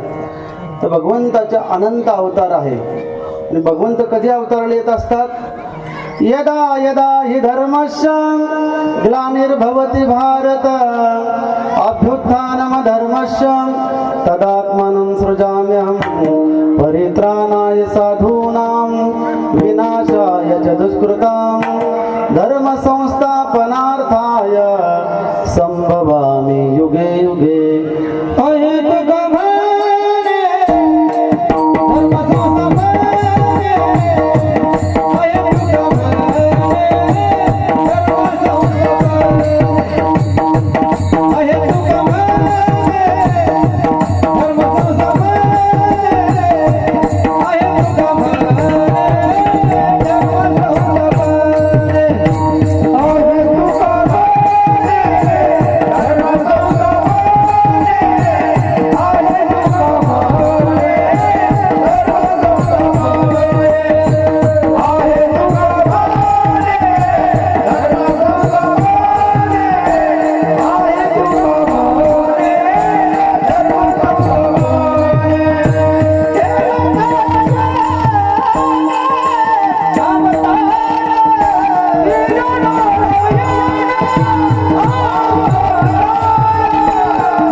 धर्मसंस्थापने केला नारायणे अवतार धर्मरक्षावया अवतार घेशी आपुल्या पाळीसे भक्त जना. भागवतामध्ये वर्णन केल्याप्रमाणे भगवंताचे अनंत अवतार आहे. भागवतामध्ये भगवंताचे 24 अवतार सांगितलेले. सच्चिदानंद रूपाय विश्वोत्पत्त्यादि हेतवे तापत्रय विनाशाय श्रीकृष्णाय वयं नमः. त्या श्रीकृष्ण परमात्म्याचे अनंत अवतार आहेत. त्यामध्ये 24 अवतार, त्यामध्ये पुन्हा 10 अवतार मत्स्य कच्छ वराह वामन परशुराम राम कृष्ण बुद्ध आणि कलंकी. परंतु त्यामध्ये देखील गर्ग संहितेमध्ये 6 प्रकार सांगितले. अंश अंशांशी आवेश कला पूर्ण आणि पूर्णतम. परंतु मुख्य जे अवतार आहेत पूर्ण अवतार रामकृष्ण. म्हणून रामकृष्ण नामे हे दोन्ही साजिरे हृदय मंदिरी स्मराकारे. भगवंत अवताराला येतो कधी? ज्यावेळेस दृष्ट त्या ठिकाणी होतात, धर्माची हानी होती, साधू संतांना त्रास दिले जातो, यज्ञ मोडले जातात, कीर्तन बंद होतात, सप्ते बंद होतात, तेव्हा भगवंत त्या ठिकाणी पुन्हा पुन्हा पुन्हा पुन्हा त्या ठिकाणी पृथ्वीवर अवतार धारण करत असतो. त्या काळामध्ये द्वापार युगामध्ये झालं असं की कंस नावाचा महान दैत्य महान राक्षस त्या ठिकाणी या पृथ्वीवरती अनंत पाप त्या ठिकाणी माजलं. त्यांनी यज्ञ बंद पाडले, मंदिरं तोडून टाकले. जसं पूर्वी काळामध्ये जसं आपल्या प्रभू रामचंद्राचं मंदिर पाडलं गेलं, छत्रपती शिवाजी महाराज छत्रपती शंभूराजे पुन्हा अवताराला आले, तसं अंश रूपाने तसं तो परमात्मा त्या ठिकाणी अवताराला येत असतो. त्या कंस नावाच्या दैत्याने एवढी तपस्या केली. थोडा आवाज कमी कर. कंस नावाच्या दैत्याने ब्रह्मदेवाची तपस्या केली. ओम ब्रह्मदेवाय नमः, ओम ब्रह्मदेवाय नमः. थोडं वाढव, इकडे घे. ओम ब्रह्मदेवाय नमः, ओम ब्रह्मदेवाय नमः. आणि त्यांनी ब्रह्मदेवाची त्या ठिकाणी कितीतरी वर्ष तपस्या केली एका पायावरती उभं राहून. ब्रह्मदेव प्रसन्न झाले. प्रसन्न झाल्यानंतर त्यांनी वरदान दिलं. वरदानाच्या योगाने तो उन्मत्त झाला.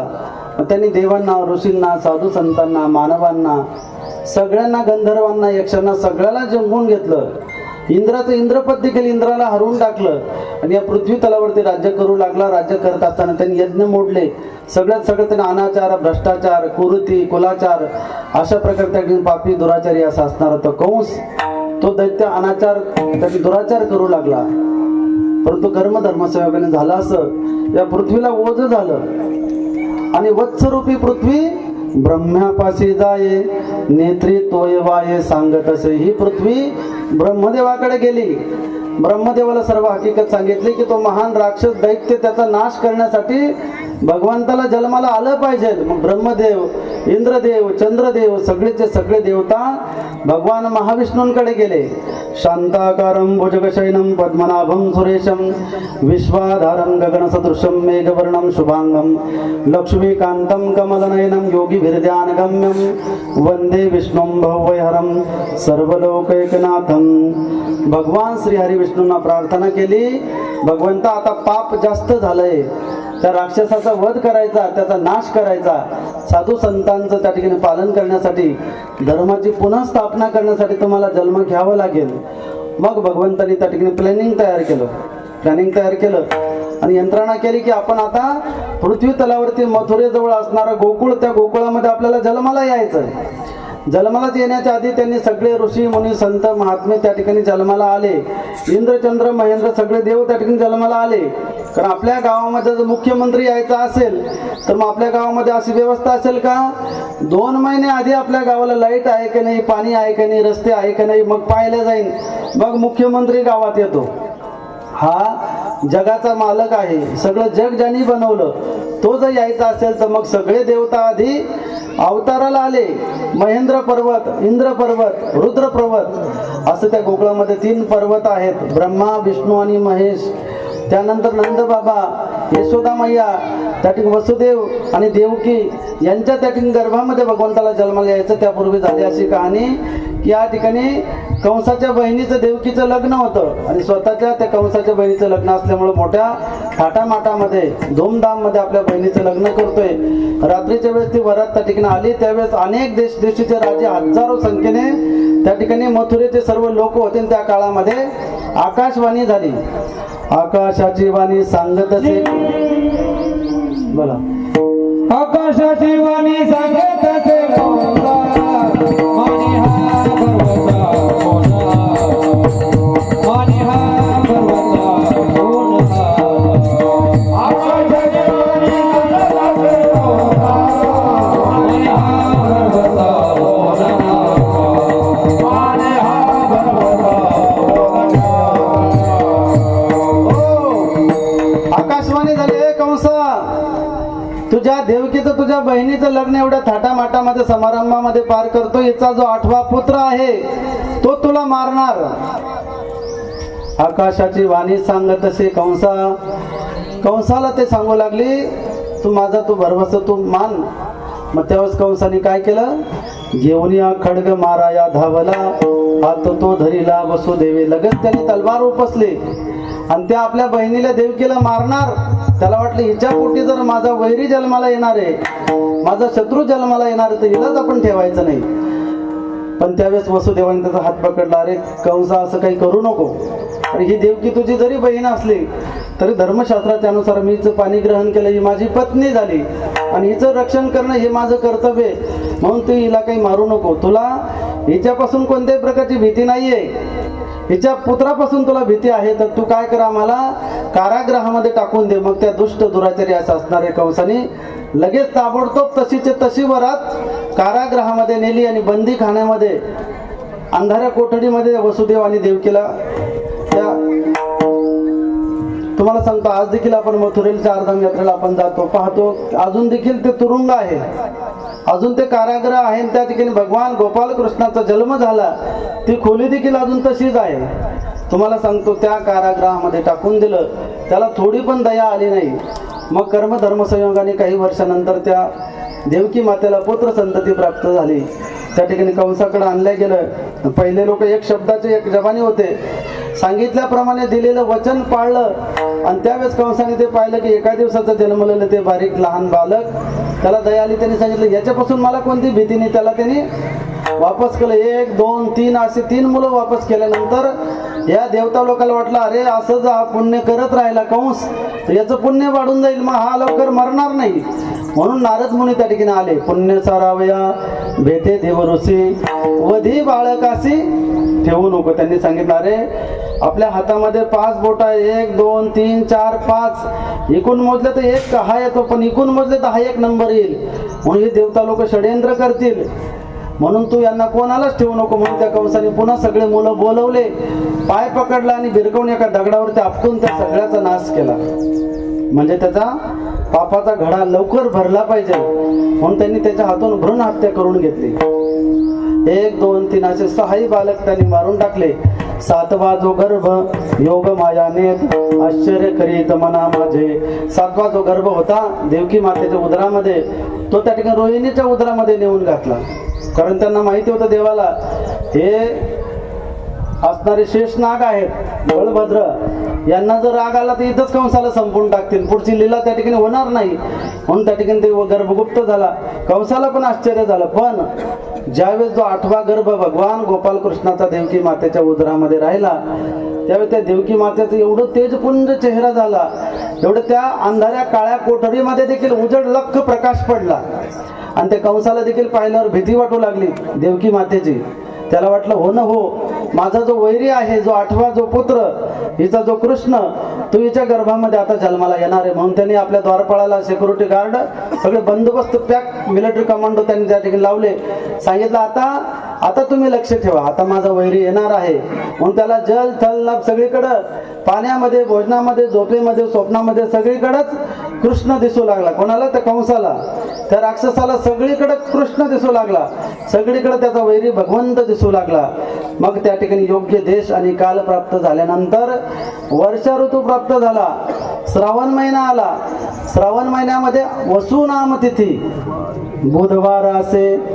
त्या वसू नावाच्या तिथीच्या दिवशी, अष्टमीच्या दिवशी, बुधवारच्या दिवशी श्रावण महिन्यामध्ये रात्री 12 वाजता आकाशामध्ये सगळे देवी देवता एकत्र झाले. यक्ष, गंधर्व, किन्नर, अप्सरा, भगवान भोलेनाथ डमरू वाजवू लागले, इंद्र मृदंग वाजवू लागले, सर्व देवी देवता नृत्य करू लागले, गायन करू लागले, पुष्पवृष्टी करू लागले.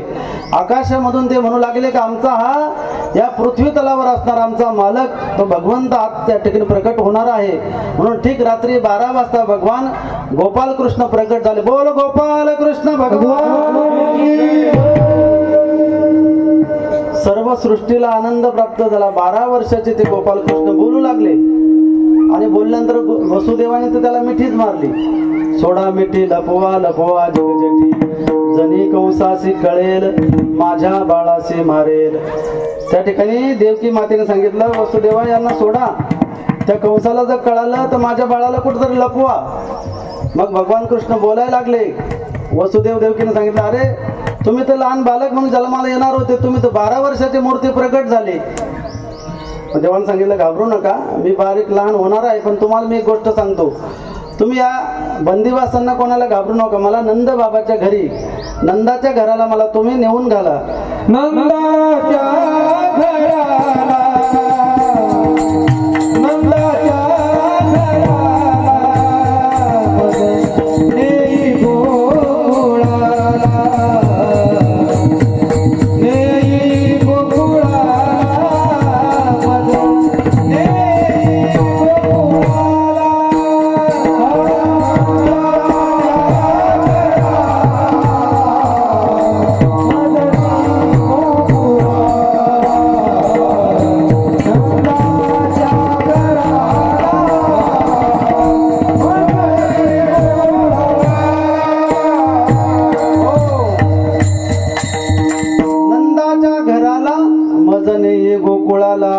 भगवंताने सांगितलं. बरोबर भगवंत बालक मूर्ती झाले.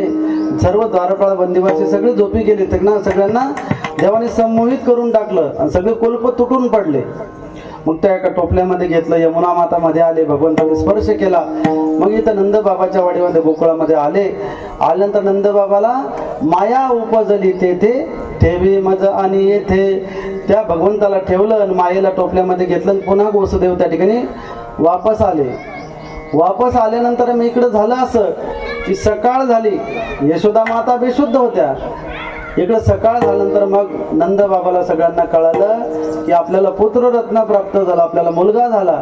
मग ते यशोदेच्या नंदबाबाच्या वाड्यावरती येणाऱ्या सर्व गवळणी एक दुसऱ्याला सांगू लागल्या, एवढा आनंद प्राप्त झाला, एवढा आनंद प्राप्त झाला. ती गवळण तिला, ती गवळण तिला, सगळ्या गवळणी एक दुसरीला गवळण स्वागती घराने, रात्री आला चक्रपाने. गवळण म्हणते गवळणीला, तर अजून देव लहान आहे, अजून आज तर जन्माला आले, अजून काही खोड्या केल्या नाही. प्रमाण बरोबर आहे, पण ते प्रमाण अजून पुढे 10 मिनिटांनी येणार आहे. गवळण म्हणते गवळणीला, गवळण म्हणते गवळणीला, पुत्र झालाय यशोदेला, पुत्र झालाय यशोदेला. गवळण म्हणते गवळणीला, गवळण म्हणते गवळणीला, पुत्र झालाय यशोदेला,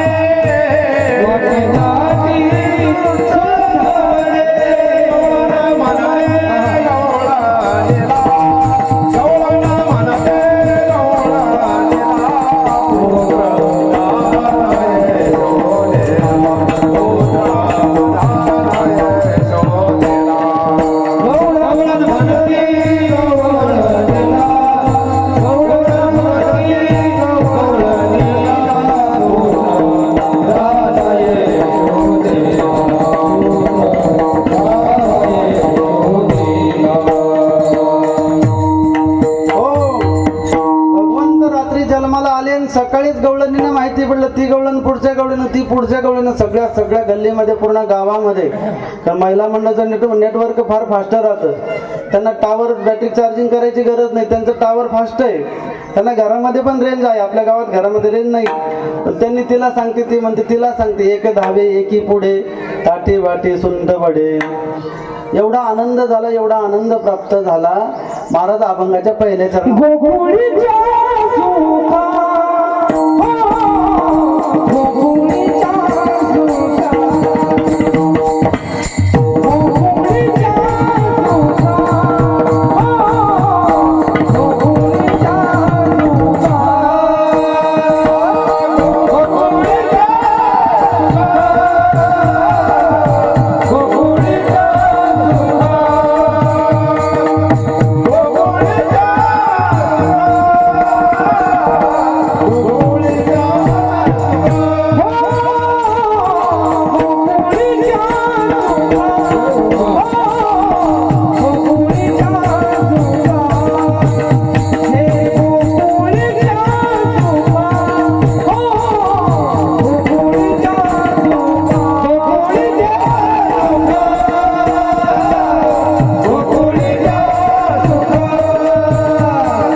आता कीर्तन रंगात आलं.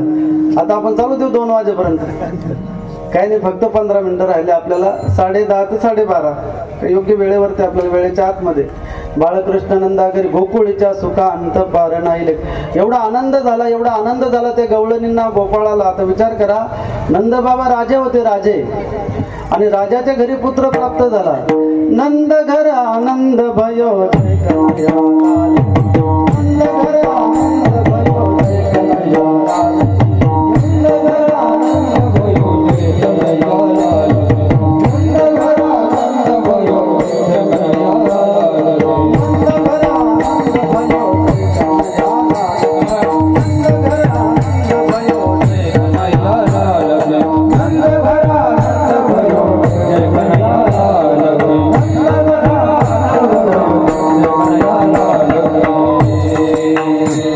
असं वाटतं प्रमाणच घेत राहावं. एवढे गायक वादक चांगले, वेळेच्या अभावी आपल्याला शॉर्टकट प्रमाण घ्यायचं, पण शॉर्टकट सिंगल मध्ये. हा, त्या नंदाच्या घरी एवढा आनंद झाला. सर्व गवळणी म्हातारे 80 वर्षाच्या गवळणी हातावरती टाळे देऊन नाचू लागले, गाऊ लागले, त्या ठिकाणी गोल गोल रिंगण घेऊ लागले. एवढा आनंद त्या ठिकाणी प्राप्त झाला का? बाळकृष्ण नंदा घरी आनंदल्या नर नारी. आणि सगळ्या गोकुळाला आनंद प्राप्त झाला. इकडं मग काय झालं, ते ठेवी मजा आणि येते ती माया टोपल्यात घेतली. वसुदेव इकडे आल्यानंतर ती जोरजोरात रडायला लागली. आणि महिला मंडळाचा खूप आवाज राहतो. महिला मंडळाला भांडायलाच नाही, पण भजन करायला पण तुमचा खूप आनंद आहे, खूप आवाज तुम्हाला. मग त्या ठिकाणी ती माया रडायला लागली. मग सेवक जागी झाले, त्यांनी सांगितलं कंसाला मुलगा जन्माला आला. पाहिलं तर त्या ठिकाणी माया जन्माला आला. कंसाला वाटलं काय हरकत नाही. मग त्यांनी त्या पाय पकडला, भिरकावून तिला आपटणार दगडावर. तेवढ्यात आकाशामध्ये उडून गेली आणि सांगितलं, अरे कंसा घाबरू नको, तुझं लागी बधी उपजला मजा आधी. अरे तुला मारणारा माझ्या आधी जन्माला आला पण, आणि तो गोकुळामध्ये सुखरूप पण आहे. मग तो कंस घाबरला. त्याला वाटलं आता काय, त्यांनी इमर्जन्सी तात्पुरते त्या ठिकाणी आपत्कालीन बैठक बोलवली. सगळे त्या ठिकाणी राक्षस बोलवले. त्यांनी सांगितलं मग आता माझा जो वैरी आहे तो गोकुळामध्ये जन्माला आला, त्याला जो मारून किंवा जिवंत आणेल त्याला अर्धराज्य बक्षीस देईल. मग त्यावेळेस ती पूतना मावशी नावाची ती राक्षसीन पुढे आली. तिने सांगितलं, अरे कंसा, एवढ्या लहानच्या बालकाला मारण्यासाठी कशाला सैनिक न्यायचे, मी एकटी जातीन त्याला जिवंत पकडून आणते. मग तिने असं सुंदर असं रूप धारण केलं. ते काय असे ब्युटी पार्लर मध्ये नाही गेली बरं का, कारण ब्युटी पार्लर मध्ये जाणारे आणि येणारे लगेच वेगळे दिसतात. तर एकदा पती पत्नी दोघं ब्युटी पार्लर मध्ये गेले. पती बाहेर थांबले.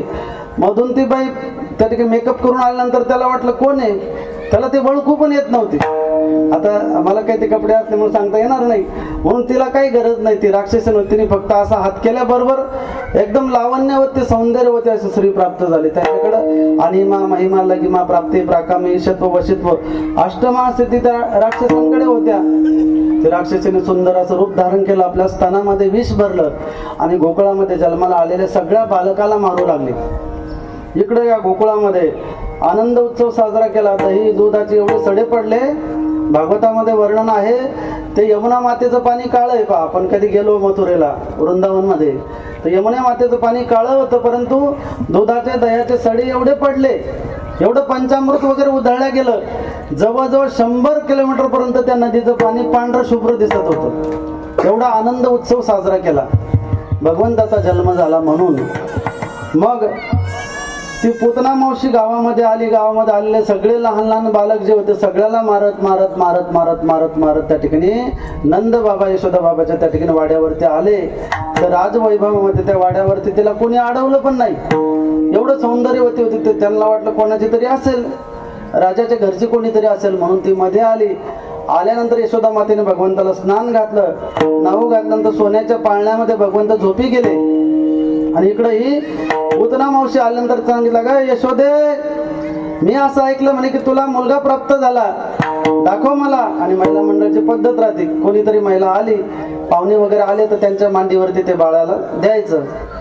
मग यशोदेला वाटलं ही कोण असेल, तू कोण आहे असं विचारल्यानंतर तिने सांगितलं, मी तुझ्या मावशीची मावशीची मावशीची दूरची लांबची त्या ठिकाणी बहीण आहे म्हणे. आता महिला मंडळाला कोणीतरी भेटूनच जातं. तिला वाटलं असं कोणीतरी जवळच्या गावाची कोणीतरी.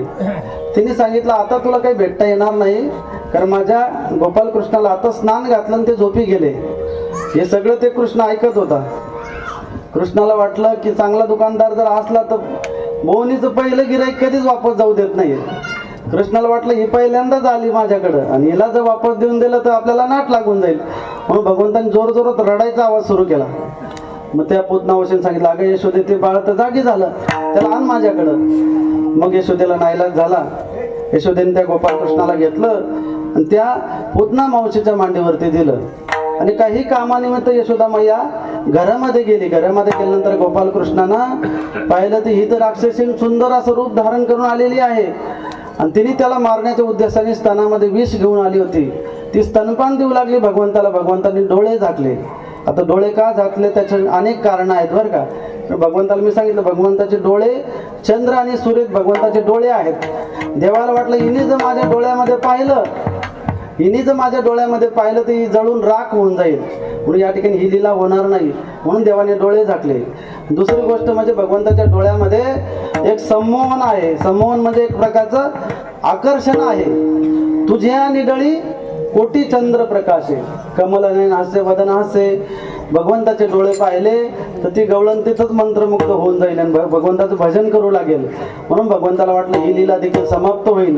किंवा तिसरं कारण असं आहे की ते भगवंताला वाटलं की आपल्याला गोकुळामध्ये आल्यानंतर आपल्याला दही दूध लोणी तूप हे भक्षण करायचं आहे आणि आल्यानंतर ही गवळण आपल्याला एंट्री पाजू लागली, विष पाजू लागली. आणि एंट्री प्यायचं विष प्यायचं काम कोणाचं आहे?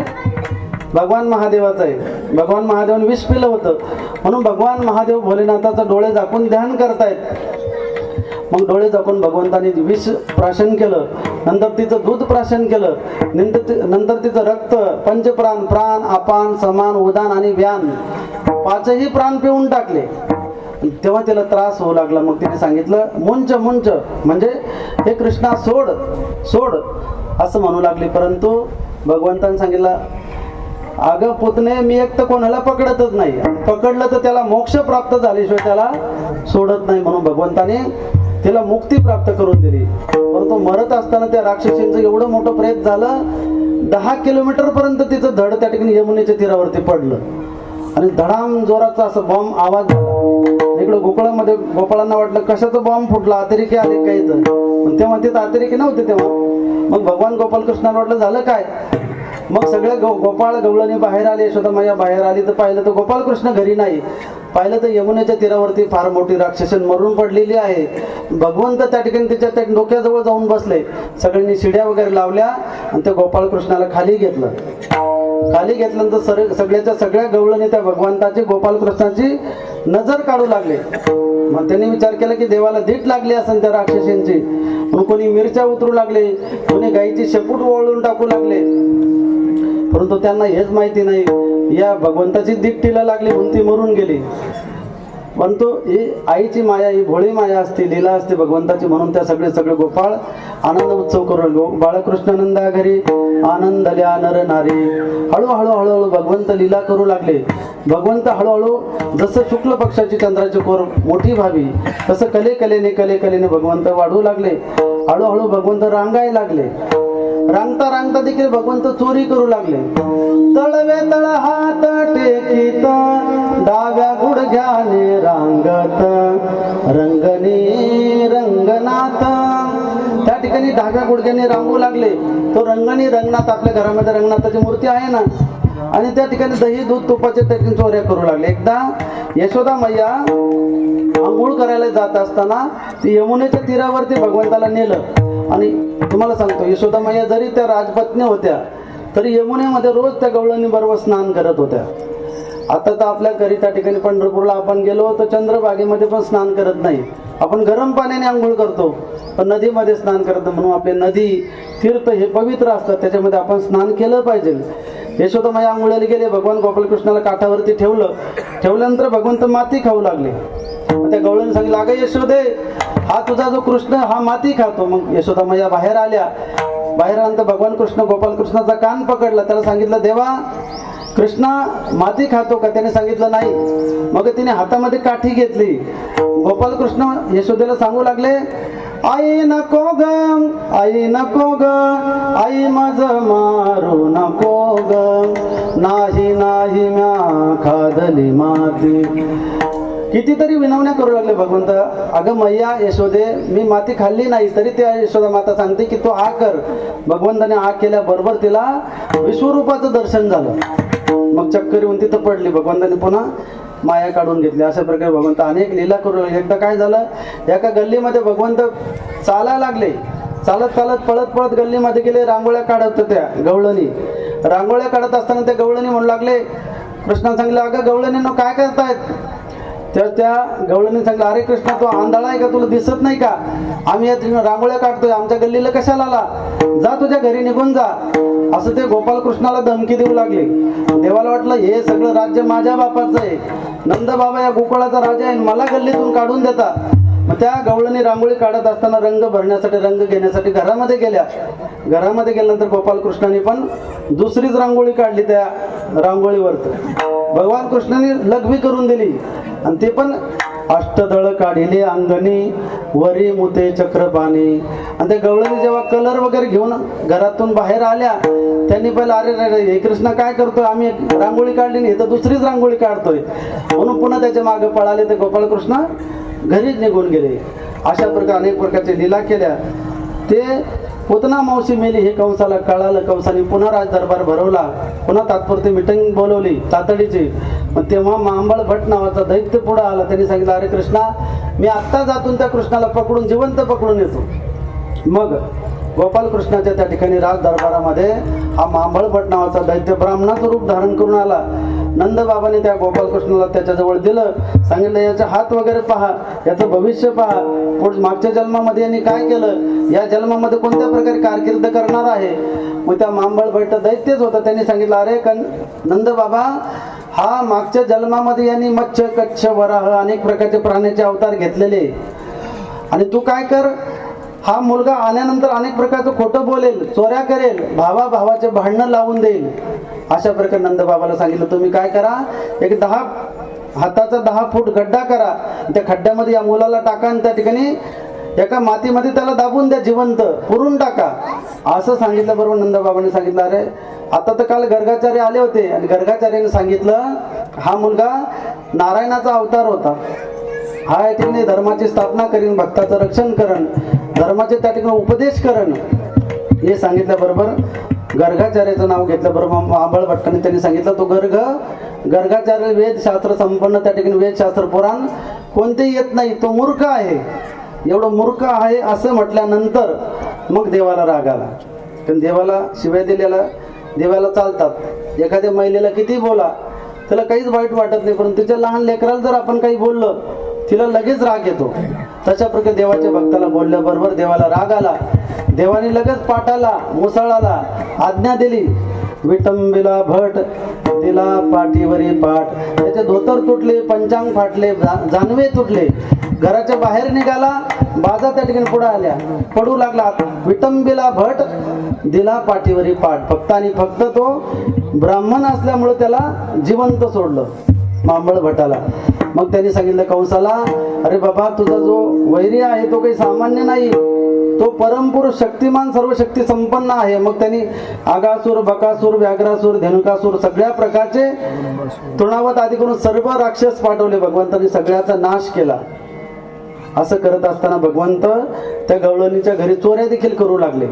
मग भगवंताला त्या गवळणी काय करायच्या, एवढासा लोण्याचा गोळा द्यायच्या आणि ते देवाकडून नाचून घ्यायचे, नृत्य करून घ्यायचे. प्रत्येक गवळणीला असं वाटायचं देव आपल्या घरी आला पाहिजे. हरिने माझे हरिले चित्त, भार भित्त विसरले, आता कैसी जाऊ घरा, उभे भरा हा लौकिक.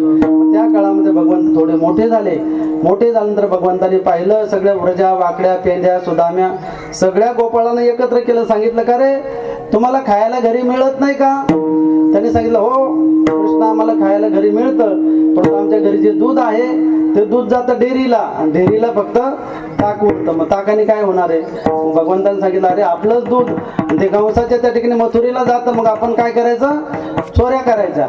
मग भगवंताने अखिल भारतीय समस्त चौर्य मंडल त्या काळामध्ये स्थापना केली. अध्यक्ष स्वतः झाले, सचिव केला, सगळं पंच कमिटी तयार केली.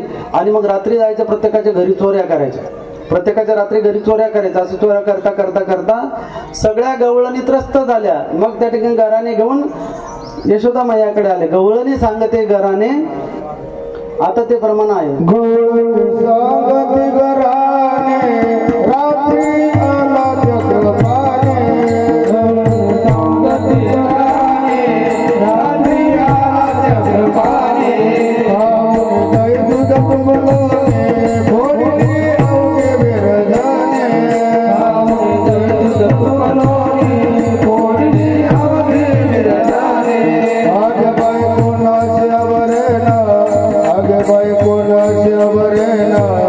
राधे बाई कोणाच्या वरेला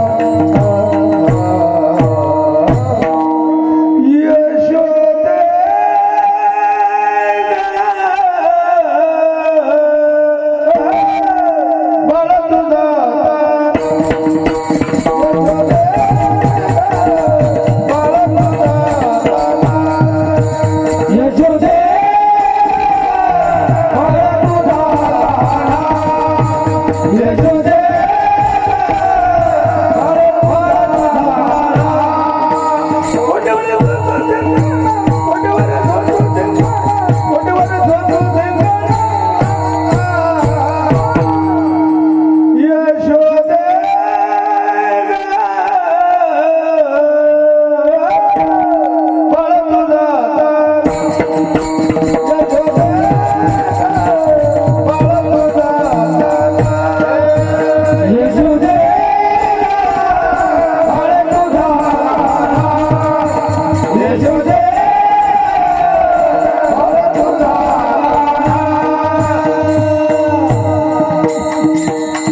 टाळ्या वाजवा आता बाबासाठी वा नेट म्हणलं पण थेट म्हटलं प्रमाणे एकदम यशोदे ग बाळ तुझा काना कोटवरी सोसू धिंगाणा आवरी आवरी आपुला काना नासी गेल्या अमुच्या सोना हे यशोदे तुझ्या कानाला कृष्णाला आवर काहीतरी यशोदे कृष्णाला सांगावे गोकुळी राहावे की जावे तुझ्या त्या कानाला कृष्णाला तू म्हणती माझा राजा आहे माझा चिमणा आहे पण तुम्ही याच्यावरती आळ घेतात तू सांग आम्ही गाव सोडायचं का इथं राहायचं सांग मग त्यावेळेस एका गवळणी तर ते कृष्णाला धमकी दिली यशोदा आता काही ऐकत नाही त्याला सांगितलं अरे कृष्णा तू या गवळींच्या त्या गवळींच्या अनेक गवळींच्या घरी जातो पण तू माझ्या घरी येऊन पाय तुला माझ्याशी गाठ आहे कृष्णाने सांगितलं अरे पेंद्या तू हिचा फोन नंबर लिहून घे हिचा इंटरनेटचा फेसबुक नंबर वगैरे सगळं अकाउंटचं लिहून घे आज रात्री हिच्या घरीच जायचं कधी बचत गटाची अध्यक्ष होती आणि फार खतरनाक होती बरं का एवढी खतरनाक होती त्याला वाटतं आता कृष्णाला आपण रंगे हात पकडायचा आणि बांधून यशोदेकडे न्यायचं प्रत्येक आईला वाटते की आपला मुलगा खोड्या करत नाही आणि ती तर भगवंताची आई होती यशोदा मैया मग भगवंताने सांगितलं हिचा नंबर लिहून घ्या आणि रात्री ठीक 12 वाजता मध्यरात्री भगवंत गेल्यानंतर देवाने पाहिलं की दारी म्हातारा एक निजलेला होता भगवंताने मोठा रांजण घेतला ताकाचा डेरा घेतला आणि ते म्हाताऱ्याच्या अंगावरच फोडून टाकला आणि मध्ये घरामध्ये सूक्ष्म रूप धारण केलं पती पत्नी दोघं झोपलेले होते त्याच्या दाढीची आणि वेणीची गाठ मारली भरपूर दूध दही त्या ठिकाणी प्राशन केलं आणि भगवंत गुप्त रूपामध्ये निघून गेले सर्व गोपाळा व्रजा वाकड्या पेंद्या सुदाम्या श्रीदाम्या सगळं सांगितलं तुम्ही फुटके डबे घेऊन यायचे आणि पारावरती एक सोंग निघणार आहे म्हणे सकाळी 8 वाजता आणि ते सोंग आल्यानंतर तुम्ही डबडे वाजून हुर्रे हुर्रे करायचं मग त्यांना वाटलं कोणतं सोंग निघणार आहे बरं मग त्यावेळेस रात्र झाली सकाळ झाली आता सारखे की 8 वाजता उठत नाही पहिले ब्रह्ममुहूर्तामध्ये 4 वाजता उठायचे ते वेणीला झटका बसला ते गवळ्याच्या दाढीला झटका बसला दोघांचे भांडण झाले तुम्हाला सगळं माहिती आहे मग त्यांनी विचार केला कापून टाकायचं कापल्या जाईना जाळल्या जाईना तोडल्या जाईना मग काय करायचं आता विचार करा एक सामान्य गुरुजीने आपल्या ब्राह्मणाने गाठ मारलेली राहते पती पत्नीची लग्नाची बरं का ती कोर्टामध्ये गेल्याशिवाय सुटत नाही इथं ते ब्रह्मदेवाचा बाप भगवान गोपाल कृष्ण आहे त्यांनी ती गाठ मारलेली दाढीची आणि वेणीची ती कधी सुटल का सुटत नव्हती मग ते रडायला लागले दरवाजे लावलेला बाकी लोक सकाळ झाली सूर्योदय झाला लोकांना वाटलं झालं काय दोघं जोडी सकाळी ब्रह्ममुहूर्तामध्ये उठतात साडा सांबार्जन रांगोळी वगैरे काढतात दूध दही काढतात झालं काय काही बरं वाईट यांचं झालं का काय मध्ये म्हणून लोकांनी दरवाजा तोडला पाहिलं तर दरवाजाच्या पाठीमागे दोघं बसलेले रडू लागले मग ते गाठ कोणाकोण सुटना त्यांनी विचार केला मग काय करायचं तू कृष्णाला काही म्हटली होती का ती म्हणे हो कृष्णाला मी धमकी दिली होती मग बरोबर होणं होत्या गोपाल कृष्णाचं नंदबाबाच्या पोराचं काम असेल चला आता नंदबाबाच्या वाड्यावर जात असताना मग ती गवळण पुढं तर गवळी माग सगळेचे सगळे पोरं उर्रे करू लागले डबे वाजू लागले डबडे वाजू लागले ते गवळण रडून त्या ठिकाणी नतमस्तक झाले तिचा अपमान होऊ लागले आणि मनातून आपल्या अंतःकरणापासून भगवान गोपाल कृष्णाचं भजन करू लागले आणि नंदबाबाच्या वाड्यावर गेल्यानंतर भगवान गोपाल कृष्णाला पाहिलं नंदबाबाने सांगितलं आणि गोपाल कृष्णाने कृपादृष्टी केल्याबरोबर ती गाठ सुटली मग ते यशोदेला पण वाटलं हा आपला गोपाल कृष्णच खोड्या करतो मग त्या ठिकाणी यशोदा मैयाने मग उपवास केले गणपती बाप्पाचे 1 महिना 1 मास देवी खोडी नाही केली 1 महिना पण देवाने कोणतीच खोडी केली नाही 1 महिना झाला झाल्याबरोबर मग त्यांनी गणपती बाप्पाचं त्या उद्यापन करायचं म्हणून 108 मोदक केले, लाडू केले, पंचपक्वान्न त्या ठिकाणी नैवेद्य तयार केला. आणि यशोदा मैया आरती करायची म्हणून आरतीचं ताट घेण्यासाठी घरामध्ये गेली. इकडे गोपालकृष्णाला वाटलं की 1 महिना झाला आपण काहीच खोडी केली नाही, चोरी केली नाही. त्यांनी 108चे 108 लाडू पुरे मोदक खाऊन टाकले, पुरे लाडू खाऊन टाकले, पंचपक्वान्न सगळं खाऊन टाकले. ते गणपती बाप्पा अरे कृष्णा हे तर माझं होतं, तू कसं खातोय? ते गोपालकृष्णाने त्या गणपती बाप्पालाच उचलून खाऊन टाकलं. आता विचार करा, आता सगळं जगाचं ब्रह्मांड त्याच्या पोटामध्ये, ते गणपतीने काय होईल त्याला? त्यांनी सांगितलं बोलू नको, गपचूप बसायचं. तर गणपतीलाच खाऊन टाकलं. यशोदा आली, पाहिलं तर सगळं गणपती बाप्पा नाही, मोदक नाही, लाडू नाही, पंचपक्वान्न नाही. अरे कृष्णा कुठं गेलं, काय झालंय? गणपती बाप्पा पण नाही.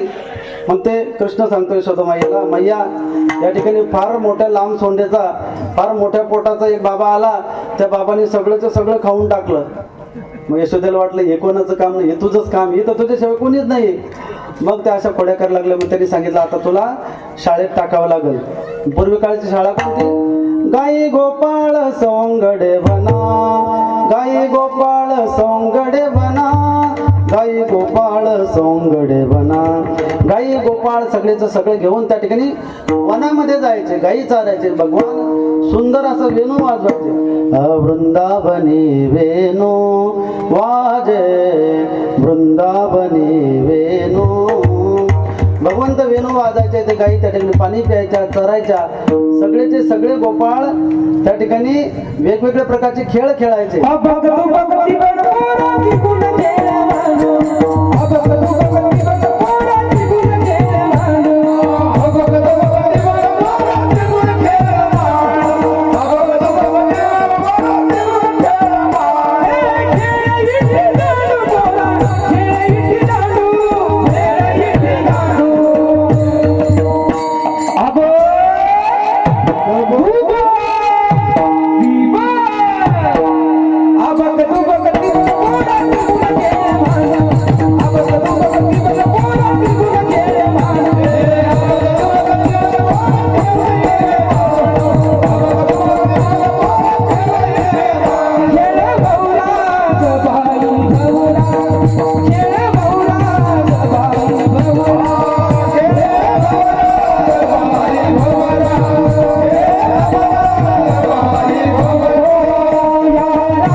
महाराजांचा आवाज आहे बरं की, खूप छान वातावरण. टाळ्या वाजवा महाराजांचा.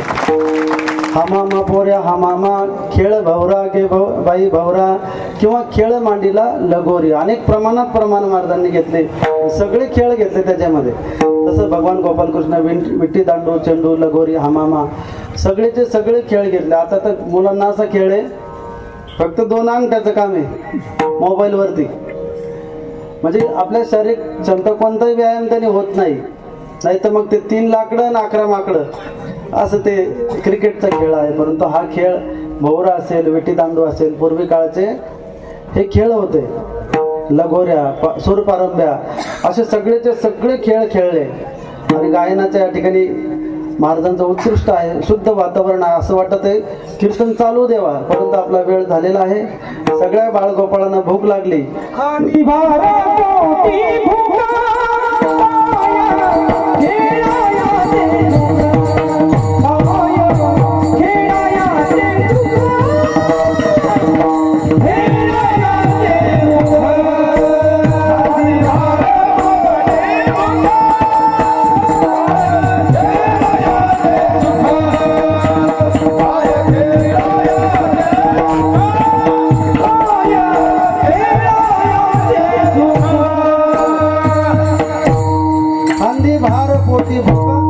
काय खेळायाचे सुख, काय कीर्तनाचे सुख.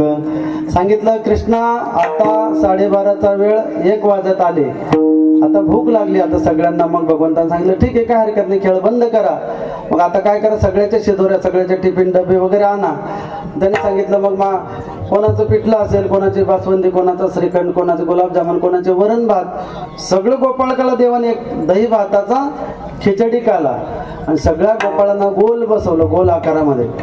गोल असल्यानंतर सगळे समान, काळा गोरा, उंच नीच, गरीब श्रीमंत, जातीपातीचा कोणताही भेद, सर्व 18 पगड छत्रपती शिवाजी महाराजांनी जसे एकत्र केले तसे बालकृष्णांनी सगळे बाळगोपाळ एकत्र केले. आणि तो हरिनामाचा खिचडी काला किंवा जीव आणि ब्रह्माचा ऐक्याचा तो काला, तो सगळा काला एकत्र केला. सगळ्या भाज्या एकत्रित केल्या आणि तो गोपाळ काला भगवंताने हातामध्ये घेतला आणि सगळ्या गोपाळांच्या मुखामध्ये देऊ लागले. तुम्हाला सांगतो भगवंताच्या हाताने मुखामध्ये तो घास घेणं सोपं नाही. त्यासाठी अनंत जन्माचं पुण्य लागतं.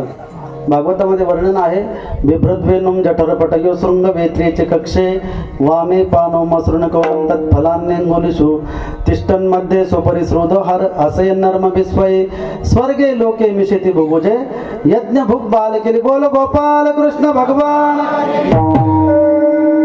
अशा प्रकारे तो काला परिपूर्ण झाला. तुका म्हणे छंदे मन मोहिले गोविंद.